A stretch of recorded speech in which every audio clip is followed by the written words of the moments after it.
C'est coronavirus là en pays nous.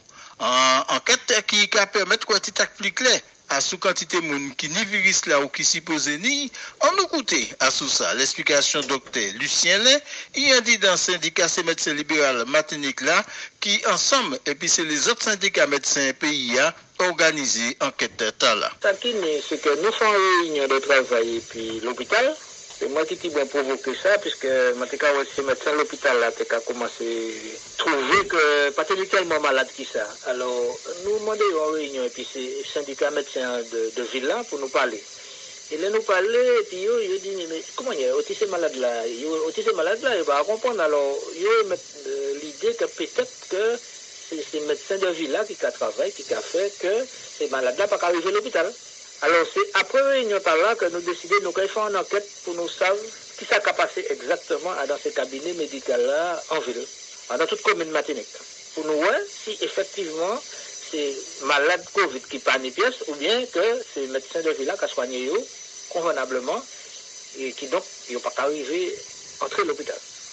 C'est comme ça partit. Alors, ça tenait un objectif aussi, c'est de savoir est-ce que le virus là a circulé toujours. Est-ce qu'il y a des malades qui atteignent le virus là, puisque tous les soirs la radio, il y a dit non, ni 125, ni 135, ni 140 malades, c'est tout ça qui n'est. Alors, nous télé ça, vous combat nous. Et premier départ, c'était de savoir est-ce que ces médecins au combat, est-ce qu'ils sont là ou est-ce qu'ils sont pas là? Est-ce que le cabinet est fermé ou le cabinet est ouvert? Puisque tout le monde a dit tout est fermé, tout le monde confiné, nous pas de savoir.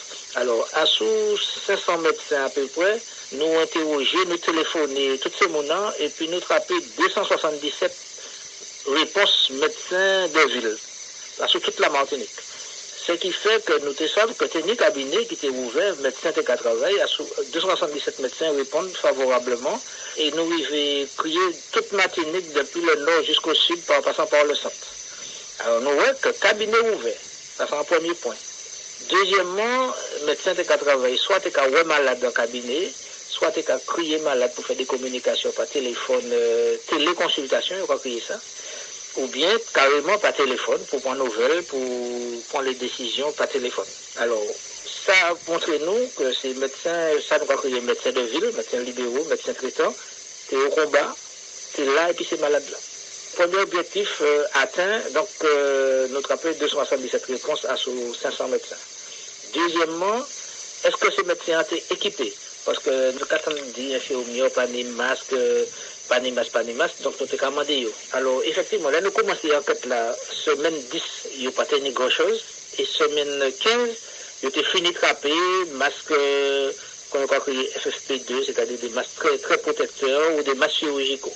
Il y a des masques, la plupart de ces médecins ont des bons masques pour travailler en contact des malades là. Donc, nous constatons ça, nous demandons aussi si il y a des masques, si il y a des blouses, si il y a des gants, si il y a des charlottes. Donc, il répond nous à tous ces points-là qui fait que nous arrivons à tracer un niveau de protection et nous concluons qu'il était quand même assez bien protégé. Alors, nous faisons un genre de fiche pour demander ces docteurs, bon, cabinet ouvert, cabinet fermé. Deuxièmement, est-ce que ce travail en contact avec le malade là ou bien par téléphone ou par téléconsultation? Il répond nous par oui ou par non. Après ça, nous demandons qui ça a tenu comme protection. Est-ce qu'il y a tenu masque chirurgicaux, masque FFP2, si il y a tenu gants, si il y a tenu solution hydroalcoolique, si il y a tenu sous-blouse, si il y a tenu lunettes. Il répond non à tout ça. Commenter au début, il n'y a pas tenu assez. Et puis en fin enquête là, troisième semaine, il y a tenu ça qui était faux. Après, nous demandons est-ce qu'il y a malade qui n'est Covid? Est-ce qu'il y a des malades qui sont symptomatiques? Donc Covid, c'est-à-dire mal tête, la fièvre, tousser, de goût manger, ou quoi manger ou pas sentir à goût. Donc ça c'est un signe pour Covid ou bien si c'est mon atteinte diarrhée. Donc c'est à ces 5 signes-là, nous devons croiter pour savoir si c'est des malades qui symptomatiques, parce que dans la médecine on peut un symptôme, c'est-à-dire un signe, mais sans que pour autant qu'on vous a accablé ou on les boit corps pour monter à l'hôpital. Il se fait qu'on a tous été bon, on y a la fièvre et puis on pense ça au bon. Ou bien on y a diarrhée, on y a la fièvre et puis au bon. Donc, il va créer ça des symptômes mais bénins, c'est-à-dire que vous suspectez le Covid là, ou pas, ça nous a créé détresse respiratoire, c'est-à-dire qu'on a tout fait, on pas arriver à respirer, c'est ces cas-là qui sont allés à l'hôpital. Donc, il répond nous, est-ce qu'il y a tenu des cas comme ça, des cas bénins ou des cas graves, est-ce qu'il y a tenu malade décédé en bas Covid? Au total, étude là permet de retrouver 1128 malades qui étaient qu'à présenter des symptômes, qui étaient qu'à évoquer Covid-19 là. 117 parmi ces malades tenaient des cas à vrai ou aller à l'hôpital. Et à tout ça qui allait à l'hôpital là, à 117 là, 63 patients pour lesquels ils ont fait test là, donc on a fait test PCR, c'est-à-dire fouiller en écouvillon pour aller chercher le virus là. Alors à tous ces 117 ans, il y a 63 qui tenaient effectivement virus là en disant yo. Alors ce qui est intéressant, c'est que l'étude là faite commune par commune. Alors par exemple, Fort-de-France, nous trouvons 352 personnes. Le plus important, c'était Fort-de-France 352 personnes qui suspectent de Covid. Trinité fait 91 personnes, Ducos fait 87 personnes, Le François 76 personnes, Rivière-Pilote 68 personnes, Lamentin 56, Sainte-Marie 53, Sainte-Luce 47. Chaque commune a tenu, même si c'est 4, plus petit, c'est Sainte-Anne qui tenait 4. Ça a fait 1128 personnes dans enquête là, c'est-à-dire aux semaines 10 à semaine 15. Alors, précisez semaine 10, semaine 15, justement. Semaine 10, on peut compter calendrier par semaine. 1er janvier au 8 janvier, c'est semaine 1. Semaine 10, c'est semaine 10 calendrier, qui veut dire du 2 au 7 mars. Enquête là portée à la semaine 10, là, 2 au 7 mars, semaine 11 du 9 au 14 mars, semaine 12 du 16 au 21 mars, ainsi de suite. Donc, dans le temps là, le temps de téléphoner, le temps de donner réponse, le temps de ramasser réponse, nous allons jusqu'à Pâques pour nous rendre résultats. Alors, nous traiter ces résultats. Donc, intérêt travail là, ça permet nous de dire, premièrement, dans le système de soins matiniques là, on est l'hôpital, mais on est docteur de ville, docteur traitant. Et c'est un élément qui a compté. C'est pas pour dire que dans le système de soins, n'est que l'hôpital. Ces docteurs, ils étaient là, ils étaient à travail et ils ont fait face à l'épidémie Covid là. Ils ont part de travail. Et même, ils ont arrivé en les temps de travail pour faire une enquête, c'est une étude de santé publique, pour voir qui était l'épidémie en dedans la population. C'est pas simplement de dire que ni 100 personnes, ni plus que 100 personnes, parce que ni peu de 1000 personnes qui étaient présenté des signes, mais c'est des signes assez faibles qui font que ils permettent de rester caillou pour prendre paracétamol et puis dire rester confiné, mettez masque, pas faire prudence. Parce que c'est peu contagieux. Et puis surveiller ces gens-là, virer téléphoner dans les 3 jours, dans la semaine, pour voir quelle position est-ce que ça peut aller en aggravant ou en améliorant. Donc ça c'était le premier point. Qui a confirmé, et ça peut être un peu rassurant pour la population, de savoir que docteur traitant là, qui a veillé qui a suivi l'état santé matinique. Ça c'est le premier point. Deuxièmement, nous constatons que à sous ces docteurs, nous demandons qui est à santé, est-ce que c'est des docteurs qui étaient malades, qui étaient à santé, qui étaient commencé à faire maladie ou pas. Pour nous savoir qu'à sous 277 docteurs, il y a 19 qui étaient à présenter des signes. Donc, qui étaient fatigués, qui étaient à faire la fièvre, etc. Donc, nous avons besoin de savoir, est-ce que le docteur est tombé malade, puisqu'il y a eu contact de ces malades-là. Ça qui est arrivé nous assez souvent, puisque l'année la grippe, on va attraper la grippe là, etc., puisque nous avons côté ces malades-là, il faut soigner, on va faire. Mais, pas tenir des cas graves. Après ça, est-ce qu'ils étaient bien équipés? Nous, au départ, non, et à la fin, l'ARS a des équipements qui font qu'ils arrivent à protéger Koyo. Et donc, nous avons dit que ça va nous en photographie de situation dans ces semaines 10 à semaine 15.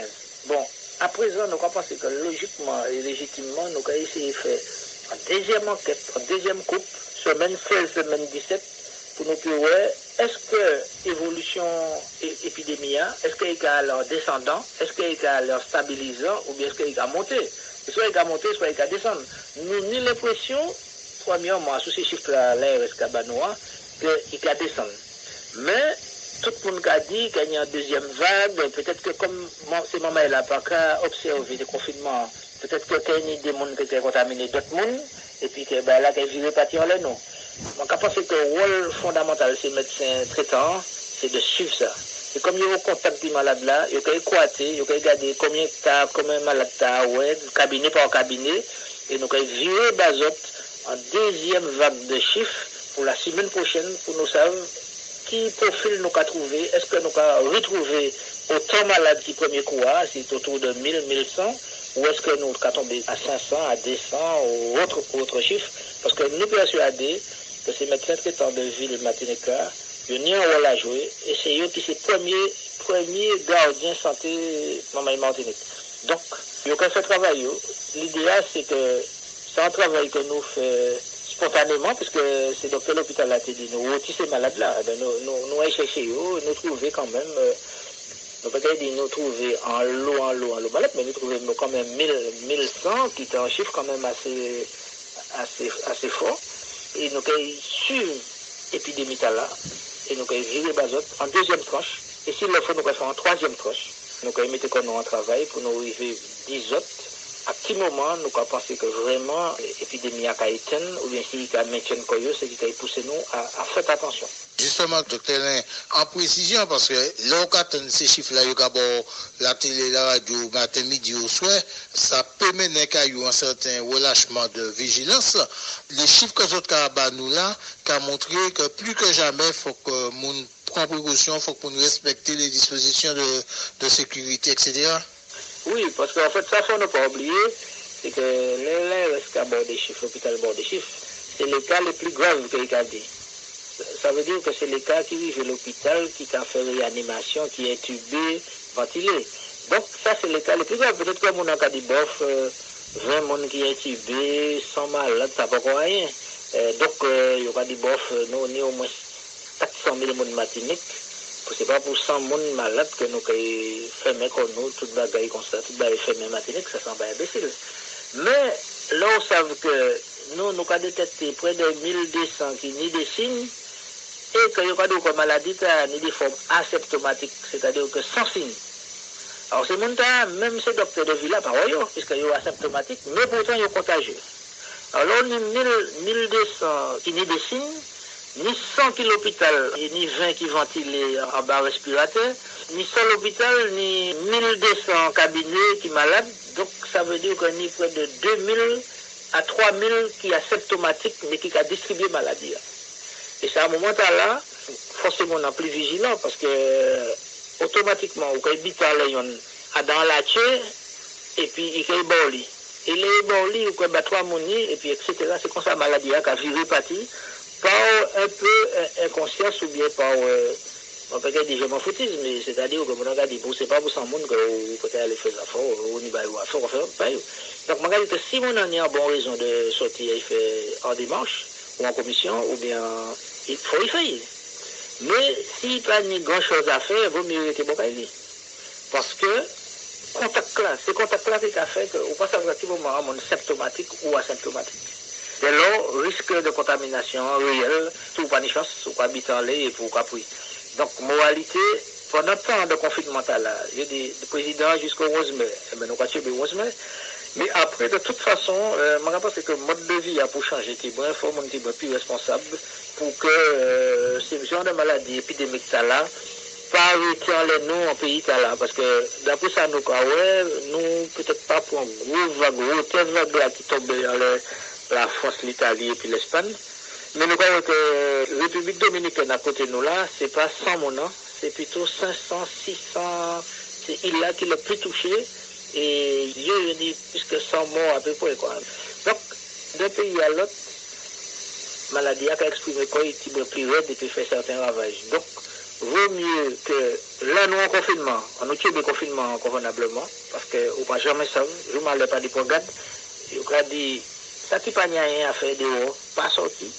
Ou pas venir mener maladie caillou, depuis grand-maman, pas pris à ça. Donc, nous avons la réalité là. Et même après, il faudra nous prendre des dispositions pour que nous soyons en bonne santé et suivre les consignes. L'explication, docteur Lucien Lin. En bonne nouvelle.